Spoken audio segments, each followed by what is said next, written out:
Assalamualaikum warahmatullahi wabarakatuh. Salam dan bahagia.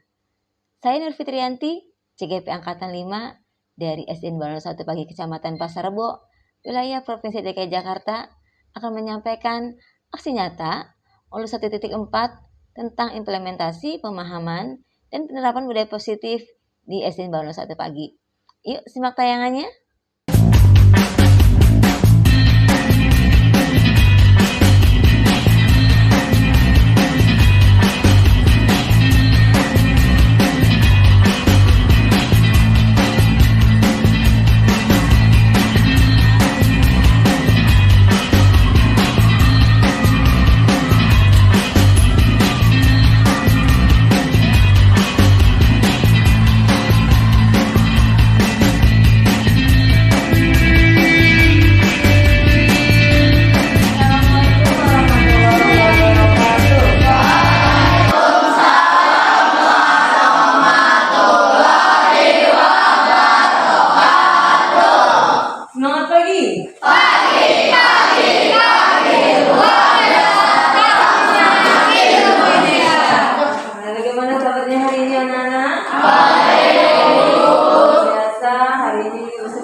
Sehingga bisa kembali beraktivitas ke sekolah dalam rangka menuntut ilmu.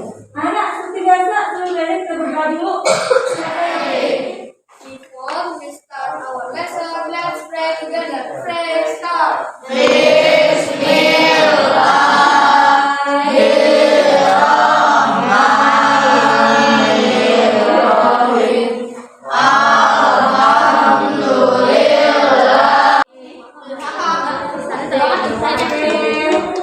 Lalu boleh nggak ya kita saling memberikan tugas kepada para penyaji, boleh?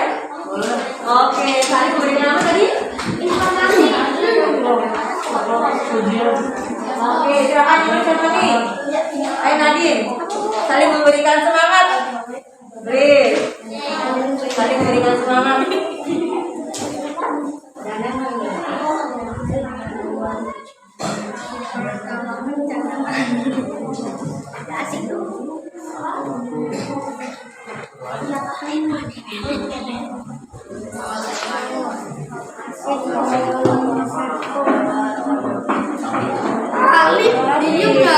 Silakan, biar teman-temannya semuanya melihat dan menyaksikan.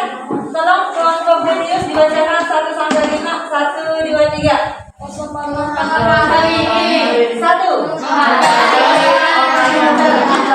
Dua. Tiga. Berbagi informasi.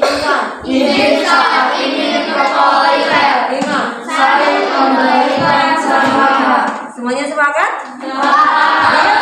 Iya. Warna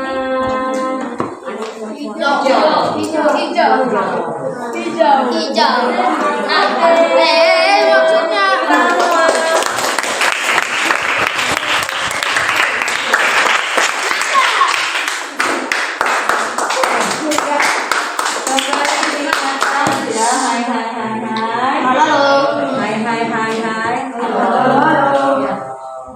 Guru gak akan pernah mengingatkan kalian untuk sama-sama kita sepakati. Kenapa ini perlu disepakati? Kita tentunya punya motivasi dalam berbuat sesuatu ya. Hai. Semuanya punya motivasi. Ada yang motivasinya mengerti peraturan karena takut dihukum. Ada yang motivasinya mengerti peraturan karena dia dapat hadiah terus ujian. Ada juga yang motivasinya karena menghargai diri sendiri. Coba, jadi ketiga ini mana yang baiknya kita ambil motivasinya? Takut dihukum karena takut dihukum, dapat hadiah, atau karena menghargai diri sendiri? Menghargai diri sendiri. Guru gak akan mengukur kalian yang melanggar. Guru juga gak akan memberikan hadiah bagi yang melaksanakan. Tapi guru ingin kita menghargai diri kita. Tidak saya berkata sama berbicara ini ngomong, pasti akan dapat dengaran. Dan berbagi informasi supaya kita semuanya saling dapat banyak ilmu tambahan baru hari ini. Dan ketika ke toilet baiknya kita izin dulu, nggak selonong berdiri gitu aja. Karena nggak ada siapa-siapa di sini. Dan terakhir saling memberikan semangat untuk yang sudah tahu. Oke, siap? Siap? Siap. Itu kita akan laksanakan diskusinya. Tepuk semangat. Semangat. Tepuk semangat. Tepuk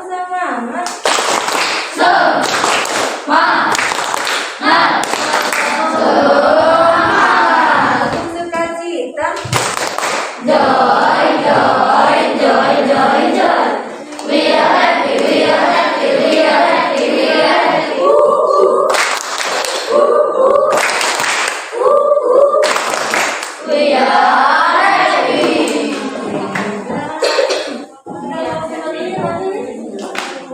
Kelompok saya Bu. Kelompok saya Bu. Kelompok mana aja boleh. Kelompok saya Bu. Oke, ini siapa? Hai, hai, hai. Ini membukanya bisa jadi. Itu semuanya tergantung dari kamu masing-masing. Tidak ada yang bisa memaksa kamu untuk membuka kepalanya atau tidak. Tapi diri kamu lah yang mengatur diri kamu. Nah, disinilah hai, hai, hai. Berarti jelas ya bahwa kita berbuat itu bukan karena landasan hadiah atau takut hukuman, tapi karena untuk menghargai. Jadi coba kalau kamu datang ke tempat waktu itu, apa karena takut dihukum guru? Mengerjakan PR, apa karena takut dihukum guru? Karena biar dapat nilai aja? Atau karena kamu menghargai diri kamu sendiri? Menghargai diri kamu sendiri. Datang ke tempat waktu karena takut dihukum guru? Atau biar dapat ujian dari bapak dan ibu guru? Atau karena menghargai? Oke, bagus sekali ya.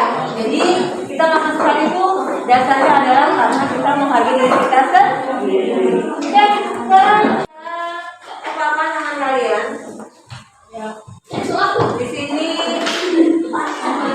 kamu saja kamu menyimpan sesuatu yang sangat berharga di tangan kamu ini. Nah, lihat, bayangkan saat ini kamu sedang menyimpan sesuatu yang sangat berharga di tangan kamu. Jika ada orang yang ingin membuka kepala tangan kamu, apakah kamu akan membolehkannya atau tidak? Kita coba dulu. Kita coba. Sekarang tangan kali sama Anitra coba. Anitra coba bujuk supaya Langit mau buka kepala tangannya. Ini Anitra sudah Anitra buka kepala tangannya. Bujuk supaya Langit mau buka kepala tangannya. Kamu kamu banget di pengen sama Anitra ini.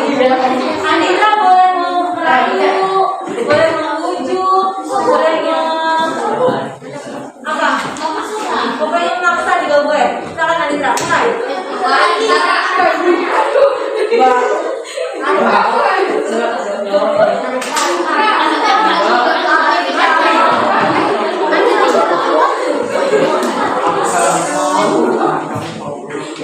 Maksa gimana dari yang buka gitu?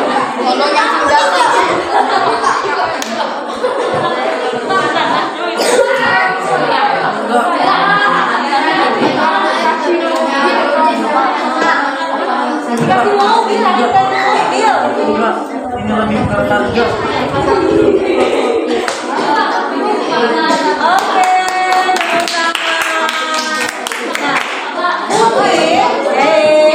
Langit tidak mau membukanya. Bagaimana juga sama ditanya. Saya akan memberikan refleksi dari kegiatan kami hari ini. Sebelum memulai kegiatan, kelas kami biasanya membuat kesepakatan kelas terlebih dahulu. Kami memastikan bahwa seluruh siswa menyetujui kesepakatan kelas tersebut dan kesepakatan kelas tersebut cocok dan sesuai dengan materi yang akan disampaikan hari ini. Dilaksanakannya kesepakatan kelas bukan karena akan mendapat hadiah, bukan karena dipaksa atau akan mendapat hukuman, tapi karena untuk menghargai diri sendiri. Berikut adalah gambarannya. Bayangkan saya memegang sesuatu yang sangat berharga di kepala tangan saya. Jika ada teman saya ingin memaksa saya untuk membuka kepala tangan saya, atau ingin membujuk saya untuk membuka kepalan tangan saya tidak akan membukanya. Karena tindakan saya ini tidak dipaksa oleh seseorang, melainkan berdasarkan pendirian saya sendiri. Terima kasih. Wassalamualaikum warahmatullahi wabarakatuh. Belajar hari ini adalah sebelum berdiskusi kita membuat kesepakatan kelas terlebih dahulu supaya diskusinya berjalan lancar, dan juga kita menghargai pendapat. Hal yang paling menyenangkan dari menurut satu tempat ini adalah bagaimana kita menerapkan budaya positif kepada anak-anak peserta didik di kelas. Dan responnya sangat bagus, luar biasa. Mereka senang dengan cara-cara membuat kesepakatan kelas. Mereka juga senang dengan cara motivasi yang lebih menghargai diri sendiri. Dan tantangannya adalah bagaimana saya harus menyampaikan pemahaman dan juga pengalaman pelaksanaan praktik baik, penerapan budaya positif kepada anak-anak, menyampaikan kepada Bapak dan Ibu guru agar turut juga mendukung pelaksanaan budaya positif. Perbaikan untuk kedepannya, semoga saya lebih konsisten lagi dalam memotivasi siswa untuk melaksanakan dan menerapkan.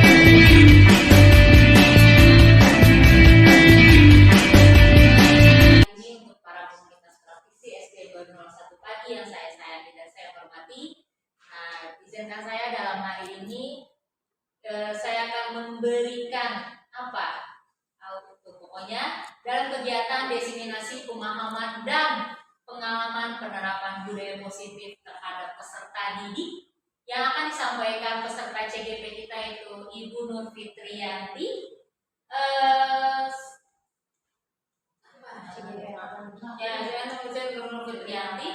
Adapun materi yang akan disampaikan oleh Ibu Nur Fitriyanti adalah salah satunya perubahan paradigma belajar disiplin positif terhadap peserta didik. Nah, sekarang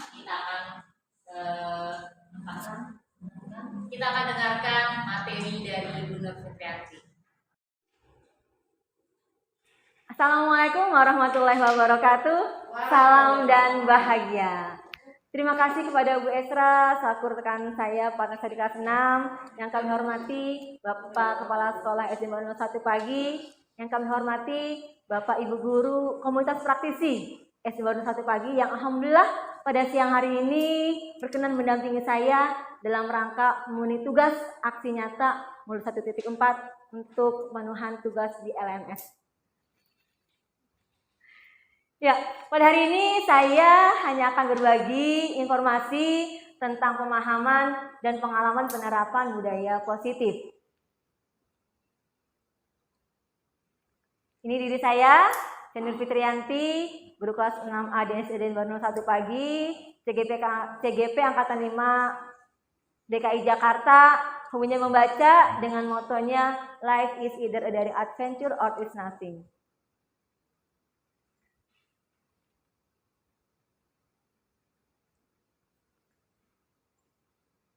Baiklah, kita masuk pada yang pertama yaitu perubahan paradigma belajar. Apa saja sih perubahan paradigma belajar saat ini? Namun sebelumnya kita cari tahu terlebih dahulu apa pengertian dari paradigma. Paradigma menurut Egon G. Gibbs mengatakan bahwa sebagai bentuk suatu keyakinan dasar yang dipercaya mampu membimbing ataupun menuntut sikap manusia dalam melakukan tindakan. Nah, kalau kita mengingat masa lalu, Bapak dan Ibu guru, ya, sejarah kurikulum di Indonesia yang sudah beberapa kali mengalami perubahan, ini merupakan bentuk dari perubahan paradigma belajar. Kita dulu masih ingat ya, adanya kurikulum CBSA, ada juga kurikulum KBK, dan juga kurikulum KTSP, kurikulum ke-13, dan saat ini yang masih berlangsung dan dalam tahapan adalah kurikulum Merdeka. Di sini di abad 21 ada skema pergeseran paradigma baru. Sekarang kita berada di abad 21 yang mana ciri-cirinya adalah lebih informatif yaitu tersedia di mana saja dan kapan saja. Tentunya ini menuntut kita sebagai seorang guru untuk mendorong siswa mencari tahu dari berbagai sumber observasi, bukan diberitahu. Yang kedua, komputasi, yaitu pembelajaran diarahkan untuk mampu merumuskan masalah dengan cara menanya, bukan tanpa menyelesaikan masalah atau menjawab. Dan juga otomasi menjangkau segala pekerjaan rutin, yaitu dengan cara pengambilan keputusan dan komunikasi dari mana saja ke mana saja. Di sini menuntut menekankan pentingnya kerjasama dan kolaborasi dalam menyelesaikan masalah. Ya, kita lihat perubahan paradigma belajar. Kalau dulu kita berorientasi pada guru, namun saat ini di era generasi 21 upayakan berorientasi pada murid dan siswa sebagai objek belajar. Namun sekarang untuk memenuhi keterampilan abad 21, siswalah sebagai subjek belajar. Proses pembelajaran bisa terjadi pada waktu dan tempat tertentu, namun sekarang bisa terjadi di mana saja dan kapan saja. Tujuan utamanya pada penguasaan materi. Namun di abad 21 ini, penanaman karakter dan tingkah lakulah yang menjadi tujuan utamanya. Dan dua pendekatan stimulus respon, ada reward dan punishment, namun sekarang kita lebih pada teori kontrol. Kalau kita ingat kembali masa kita kemarin 2 tahun mengalami pandemi, sebenarnya kita telah mengalami perubahan paradigma yang sangat kita rasakan, yaitu pembelajaran yang sifatnya paper test, tradisional, berada di kelas, sekarang beralih menggunakan pembelajaran jarak jauh.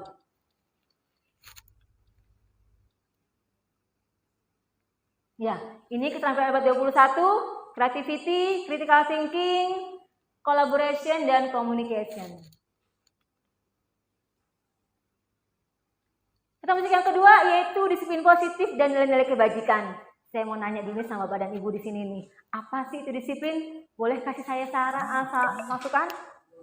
Apa sih itu disiplin yang Bapak Ibu ketahui? Bu Esra silakan. Apa Disiplin itu seperti apa ya?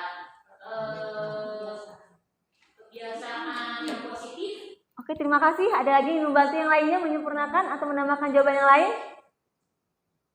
Bu. Silakan. Itu disiplin itu kepatuhan, ketaatan. Terima kasih. Ya, benar sekali. Kita selama ini mengatakan bahwa disiplin itu adalah kepatuhan, ketaatan kita terhadap suatu aturan. Nah, kalau kita lihat dari Bapak Keja Dewantara mengatakan bahwa di mana ada kemerdekaan, disitulah harus ada disiplin yang kuat. Sungguh pun disiplin itu bersifat self-disiplin, yaitu kita sendiri yang mewajibkan kita dengan keras-kerasnya, tetapi sama saja. Sebab jika kita tidak cakap melakukan self-disiplin, wajiblah penguasai mendisiplinkan diri kita. Nah, di sini menurut Dian Golsen dalam bukunya Restructuring School Discipline, disiplin itu artinya berasal dari bahasa Latin yang artinya disiplina, yang artinya belajar. Berawal dari kata yang sama dengan disciple atau murid. Nah, untuk menjadi seorang murid atau pengikut, seseorang harus paham betul alasan mengapa mereka mengikuti suatu aliran atau ajaran tertentu. Sehingga motivasi yang terbangun adalah motivasi intrinsik dari dalam, bukan ekstrinsik. Dengan kata lain, seseorang yang memiliki disiplin diri berarti mereka bisa bertanggung jawab terhadap apa yang dilakukannya karena mereka mendasarkan tindakan mereka pada nilai kebajikan universal. Jadi, disiplin positif adalah cara penerapan yang membelajarkan anak untuk melakukan kontrol diri dengan berdasar pada nilai-nilai kebajikan universal sehingga melahirkan budaya positif.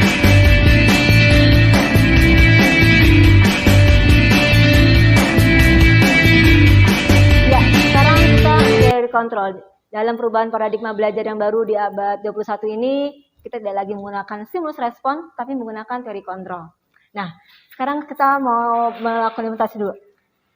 Saya mengumpamakan, silakan Bapak mengepal kedua tangan Bapak dan Ibu.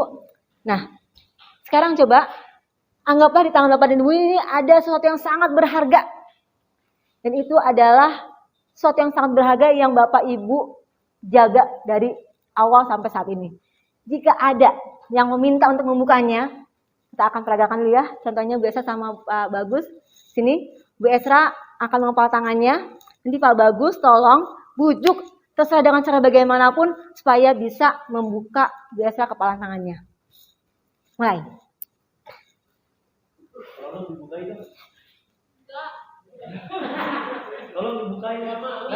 nanti saya kasih duit deh. Tidak, ini punya saya. Tapi harus dibuka. Ini wajib. Gimana? Harus sekarang juga. Saya nggak mau tahu. Pokoknya dibuka. Ayo. Tidak. Sekarang dibuka. Sekarang dibuka. Ayo, dibuka. Ini memaksa namanya. Dibuka. Nggak boleh, harus dibuka. Tidak. Nggak boleh. Oke, terima kasih. Nah, dari adegan tadi, teori kontrol, ya itu menurut William Glasser, sini adalah sesuatu yang kita hargai, sesuatu milik kita. Nah, siapa yang bisa mengontrol untuk membuka kepalaan ini? Itu diri kita sendiri. Apakah kita akan membukanya? Atau kita akan tetap menjaga kepala ini? Itu siapa yang mengatur? Tapi siapa? Diri kita sendiri. Nah, di sini ada miskonsepsi tentang teori kontrol. Yang pertama, ilusi bahwa gurulah yang mengontrol anak didik. Yang kedua, ilusi bahwa penguatan efektif itu bermanfaat. Yang ketiga, ada ilusi bahwa kritik dan membuat orang merasa bersalah bisa menguatkan karakter. Dan yang keempat, ilusi bahwa orang dewasa mempunyai hak untuk memaksa. Nah, dari adegan tadi, kepalan tangan yang dilakukan oleh Bu Esa dengan Pak Bagus, kita tidak bisa mengontrol orang lain. Tapi kita yang mengontrol diri kita sendiri. Dan semua perilaku tentunya memiliki tujuan. Mengapa Bu Esa masih kekeh dengan kepalan tangannya? Atau mungkin barangkali nanti ketika itu Bu Eni membuka kepalan tangannya, semuanya pasti ada tujuannya. Dan teori kontrol ini adalah model berpikir menang-menang, win-win.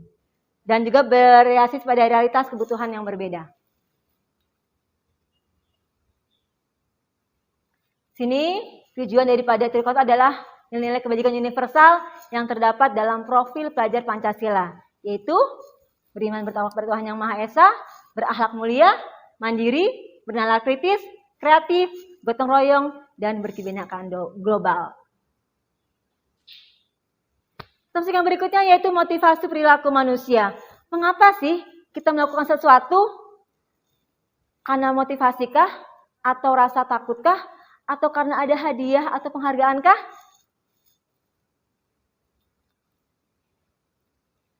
Menurut Diane Golsen, ada 3 motivasi perilaku. Yang pertama, seseorang melakukan sesuatu untuk menghindari ketidaknyamanan atau hukuman. Yang kedua, untuk mendapatkan imbalan atau penghargaan. Dan yang ketiga, untuk menghargai dirinya sendiri. Nah, selanjutnya yaitu kebutuhan dasar manusia. Kebutuhan dasar manusia ada 5. Yang pertama adalah bertahan hidup. Yang kedua, kasih sayang dan ingin diterima. Kebebasan, kesenangan, dan kekuasaan. Tentunya tadi dengan perilaku anak-anak kita, semuanya pasti dasarnya adalah karena kebutuhan dasar mereka. Ketika ada anak yang bermain di kelas dengan hal yang disukai, berarti dia punya kebutuhan dasarnya adalah untuk kesenangan. Ketika ada anak yang lapar karena belum sarapan pagi, dia lemah, tidak bisa fokus dalam pelajaran, berarti kebutuhan dasarnya adalah bertahan hidup, dan seterusnya.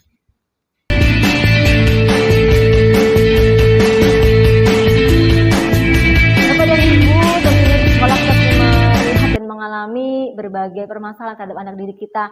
Ada yang anak suka datang terlambat, ada anak didik kita yang tidak mengerjakan PR, atau bahkan mungkin berkelahi dengan teman-teman. Nah, di sini kita sekarang tidak lagi menggunakan sifatnya hukuman, tapi kita lebih pada proses restitusi. Apa restitusi itu? Yaitu proses menciptakan kondisi murid untuk memperbaiki kesalahan mereka, sehingga mereka kembali pada kelompok dengan karakter yang lebih kuat lagi. Nah, di sini ada 5 posisi kontrol sebagai kita seorang guru dalam mengatasi permasalahan terhadap anak. Yang pertama ada posisi sebagai penghukum, pembuat rasa bersalah, teman, pemantau, atau manajer. Kita masuk pada posisi yang pertama yaitu penghukum. Ciri-cirinya biasanya guru yang sebagai penghukum ini dia menggunakan nada suara yang tinggi, menghardik dan memberikan hukuman baik secara fisik maupun secara verbal. Nah, memberikan hukuman kepada siswa yang melanggar dan biasanya hukumannya ini tidak sesuai dengan pelanggarannya. Contohnya, ketika ada anak yang datang terlambat, maka dihukum dengan mengelilingi lapangan, misalkan. Atau ada anak yang tidak mengerjakan PR, dihukumnya. Mungkin juga ada yang mengalami ketika masa-masa kecilnya, disuruh ke depan, berdiri, diangkat kakinya, tangannya taruh telinga. Nah, ini adalah posisi sebagai penghukum. Yang kedua, posisi sebagai pembuat rasa bersalah. Nah, ini ciri-cirinya menggunakan suara yang lembut dan dia membuat keheningan untuk membuat orang lain merasa tidak nyaman. Jadi dampaknya ini murid merasa tidak berharga telah mengecewakan orang yang disayangi. Contohnya, Duna, kamu nakal banget sih. Kamu gak kasih sama bu guru apa? Guru ke sekolah pagi-pagi teriak-teriak belum sarapan. Nanti kalau kamu begini, kelas rame, bagaimana? Ibu bisa dimarahin sama bapak kepala sekolah. Nah, ini ciri-ciri guru yang menetapkan posisinya sebagai pembuat rasa bersalah. Dan saya sendiri sering menggunakan kalimat ini kepada anak-anak saya saat mereka melakukan hal yang tidak membuat keonaran di kelas, maka saya akan mengatakan seperti itu. Memang dampaknya ini kurang berhasil. Berhasil, tapi hanya sesaat. Selebihnya akan terulang lagi. Yang ketiga, sebagai teman. Nah, ini juga sama, menggunakan nada yang suara yang lebih lembut dan tidak menyakiti murid. Menggunakan hubungan baik dan humor. Lebih pada humor, bercanda ya, untuk mempengaruhi orang lain. Dan ini juga menunjukkan indikator keberhasilan. Namun, ini merupakan motivasi eksternal, bukan dari dalam diri anak itu sendiri, tapi dari luar. Dampaknya apa? Jika suatu saat guru tersebut tidak masuk ke kelas, maka si anak ini akan mengulangi perbuatannya. Dia akan tergantung pada guru tersebut. Dan jika suatu waktu guru ini tidak membantu dia akan merasa dikecewakan oleh guru tersebut. Yang ketiga, sebagai pemantau, yaitu mengawasi dengan aturan-aturan dan konsekuensi atau sanksi. Memisahkan hubungan antara siswa dengan guru. Memisahkan hubungan antara pribadi guru dengan murid. Dan juga biasanya ciri-cirinya ada catatan-catatan khusus. Bisa itu buku kasus, data, atau mungkin stiker, cap bagi yang berhasil datang tepat waktu dikasih bintang, yang tidak maka dikasih tanda silang. Nah, dasar ini pemantau menggunakan dasarnya stimulus respon, yaitu tanggung jawab guru dalam mengontrol muridnya. Nah, yang kelima adalah sebagai manajer, di mana guru bersama-sama dengan siswa berbuat sesuatu, yaitu dalam menetapkan kesepakatan kelas. Guru mendukung murid menemukan solusinya sendiri dengan cara siswa untuk introspeksi diri dan memiliki keterampilan teman pemantau. Jadi untuk posisi manajer ini pastinya guru tersebut telah memiliki dua keterampilan tadi, sebagai teman dan sebagai pemantau. Dan di sini yang paling utama adalah adanya sifat kolaborasi antara siswa dan guru dalam memperbaiki kesalahan siswa tersebut. Nah, harapannya dari kelima tadi, posisi kontrol kita sebagai guru di sekolah, yang paling ideal adalah yang kelima sebagai manajer. Ini lebih bertahan lama terhadap anak didik kita, karena apa tadi? Kita mengajak siswa kita untuk sama-sama melihat kembali kesalahannya, dan siswalah yang akan menentukan sendiri apa dan bagaimana dia ke depannya. Nah, harapannya juga dengan adanya paradigma belajar ini, kita sama-sama di awal ya, saya yakin Bapak dan Ibu guru juga sudah membuatnya, keyakinan kelas di awal bersama anak-anak kita, membuat kesepakatan kelas yang akan diterapkan di kelas selama pembelajaran setahun ke depan. Ini contoh keyakinan kelas di kelas saya, dan usahakan menggunakan kalimat positif, tidak menggunakan kata tidak atau jangan. Jangan buang sampah sembarangan, tidak boleh mencotek, tidak. Kita balik dengan menggunakan kata-kata yang positif. Contohnya, buanglah sampah pada tempatnya. Saat ulangan, tas dikumpulkan di depan. Wajib melaksanakan piket. Ini contoh kalimat-kalimat positif dalam keyakinan kelas. Nah, yang terakhir, ada segitiga restitusi, yaitu tahapan-tahapan bagi seorang guru yang berada di posisi manajer dalam rangka mengatasi anak-anak yang bermasalah atau yang melanggar pada ketentuan yang telah ditetapkan. Yang pertama adalah menstabilkan identitas. Yang kedua, validasi tindakan yang salah dan menanyakan keyakinan. Penjelasannya kita saksikan dulu video berikut.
saya dapatkan dari materi 1.4 dan apa yang pengalaman telah saya terapkan pada siswa di kelas. Mudah-mudahan ilmu ini bermanfaat khususnya bagi diri saya dan juga bagi Bapak dan Ibu. Terima kasih luar biasa atas kehadirannya, perhatiannya. Salam sukses untuk kita semua, salam dan bahagia. Terima kasih. Wassalamualaikum warahmatullahi wabarakatuh.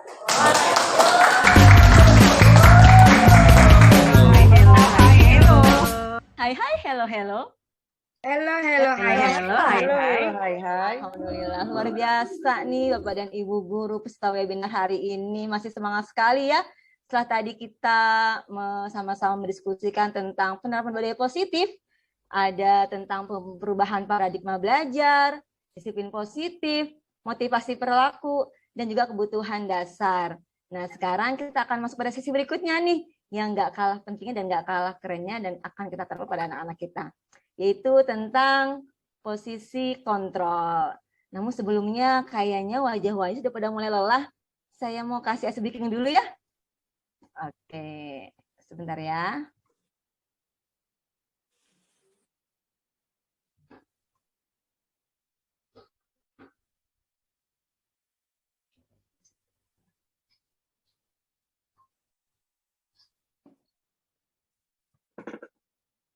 Sudah tampak Bapak dan Ibu?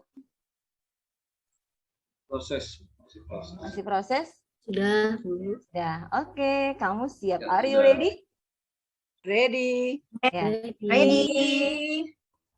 Menebak ada 4 gambar. Silakan Bapak dan Ibu menebak. Ini ada kaitannya loh dengan apa yang telah kita pelajari di awal sesi tadi. Kita buka dulu.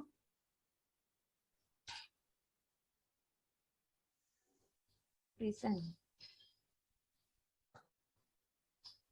Sebentar.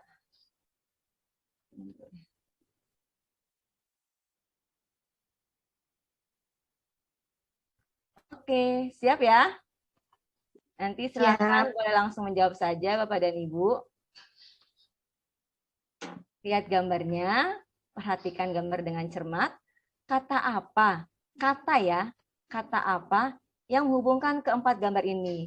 Petunjuknya ada 3 kata. 3 kata. Silakan, ada yang bisa? Profil pelajar Pancasila. Ada lagi yang lainnya boleh? Ini ada gambar topi, gambar anak-anak, gambar Pak Ki Hajar Dewantara. Berkenaan dengan filosofi Bapak kita Ki Hajar Dewantara. Dan sekarang digunakan pada Kemendikbud. Turi Handayani. Tuturi Handayani. Oke, kita cek jawabannya ya. Wow, amazing. Benar sekali. Yang kedua. Nah, lihat ini. Kembali, ini hanya 2 kata nih. Kata apa yang menghubungkan keempat gambar ini? Ini ada gambar people atau manusia. Dan lihat kepalan tangannya. Kira-kira apa ya? Merdeka belajar. Yang lainnya ada lagi? Ini ada gambar manusia ya. Merdeka belajar. Ini dasar dari pendidikan menurut Bapak Ki Hajar Dewantara, yaitu untuk titik. Profil Pancasila. Sedikit lagi. Pelajar Pancasila. Saya lupa ngasih timernya, mohon maaf nih ada timernya sebenarnya 1 menit nih. Oke, kita anggap sudah waktunya habis ya. 5, 4, 3, 2, 1. Pelajar Pancasila. Jawabannya adalah manusia merdeka. Ya, terima kasih. Sebentar. Stop share. Ya, luar biasa. Masih semangat semuanya. Berarti kan antusias sekali menjawabnya. Baiklah, Bapak dan Ibu, sekarang kita masuk pada sesi berikutnya, yaitu tentang posisi kontrol. Tadi dibahas di awal bahwa di Gosen dalam bukunya Restitution, Restructuring School Discipline, mengemukakan bahwa guru ini perlu meninjau kembali penerapan disiplin di ruang-ruang kelas. Dan apakah sudah efektif, ataukah sudah berpusat, apakah sudah memerdekakan, atau sudah memendirikan murid, bagaimana dan mengapa.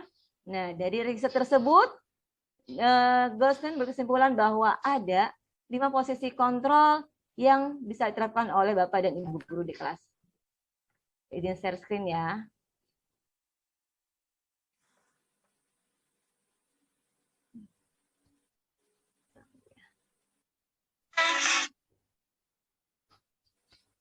Skip dulu. Oke. Present.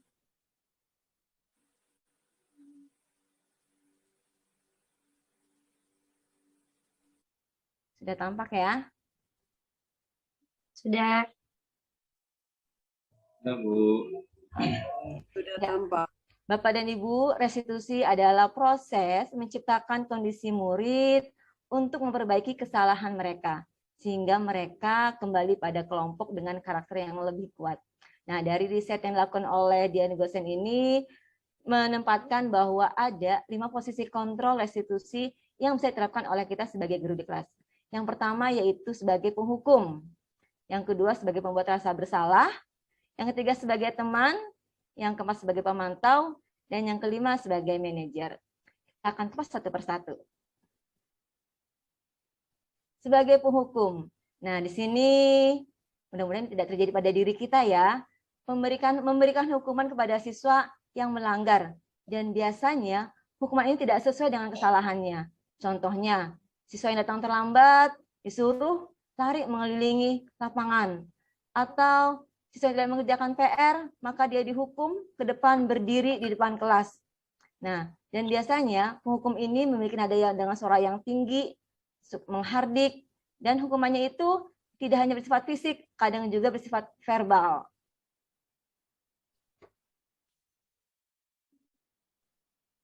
Yang kedua adalah pembuat rasa bersalah. Pembuat rasa bersalah ini menggunakan nada suara yang lembut, ya, dan dia ini membuat keheningan untuk membuat orang lain merasa tidak nyaman. Dan dampaknya bagi murid itu merasa tidak dihargai karena telah mengecewakan orang-orang yang dikasihi.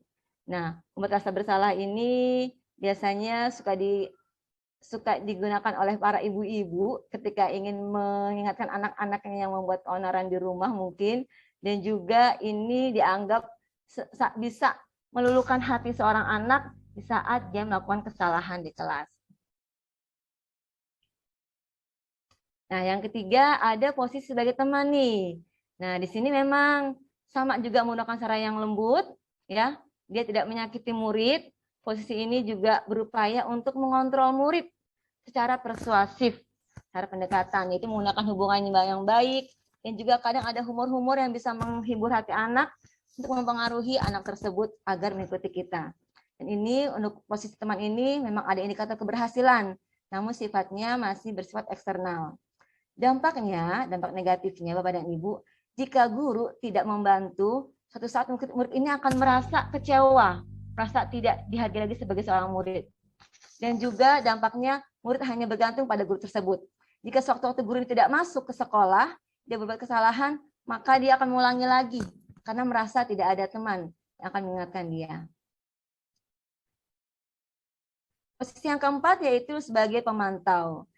Nah, pemantau ini mengawasi dengan aturan-aturan dan konsekuensi atau sanksi-sanksi. Nah, di sini mulai memisahkan hubungan pribadi antara siswa dan murid. Berbeda dengan teman tadi ya, sini sifatnya tidak persuasif lagi. Dan biasanya kita juga punya catatan seperti buku kasus atau stiker, bintang atau bagaimana, dan juga data-data. Nah, ini pemantau ini dasarnya adalah menggunakan dasar stimulus respon, yaitu paradigma pembelajaran yang lalu, yang saat ini sudah berganti dengan paradigma belajar yang baru dengan teori kontrol. Memang di sini ada kesan bahwa guru lah sebagai tanggung jawab dalam mengontrol murid. Nah, posisi yang kelima yang terakhir yaitu sebagai manajer, di mana guru bersama dengan siswa berbuat sesuatu. Nah, di sini ada sifat kolaborasi dengan murid untuk memperbaiki kesalahan-kesalahan mereka.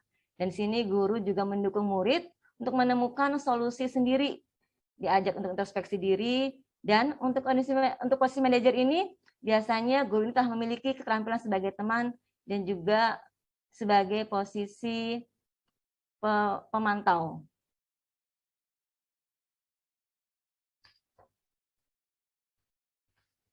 Nah, Bapak dan Ibu, sebelum kita masuk ke refleksi, sebentar ya. Nah, dari kelima posisi tersebut, silakan Bapak dan Ibu ketik di chat room. Tolong ingat kembali nih, kira-kira proses apa yang selama ini Bapak dan Ibu sering terapkan di kelas? Terutama saat sebelum mengikuti webinar hari ini. Silakan. Kira-kira diingat lagi nih, yang lalu biasanya nih kita nih menggunakan posisi apa yang sering kita lakukan di kelas?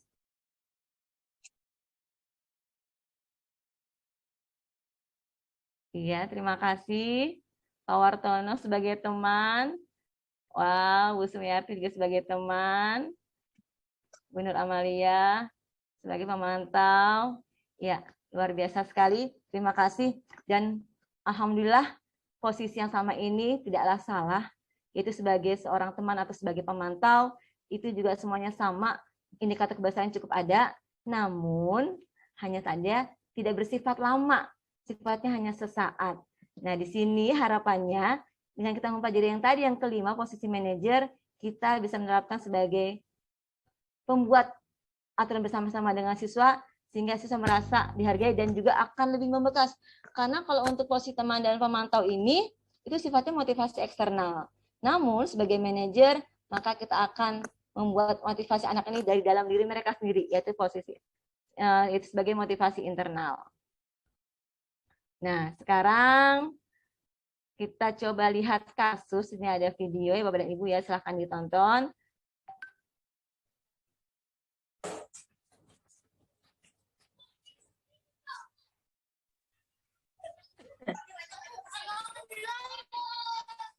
Ya, Bapak dan Ibu, ini sebagai refleksi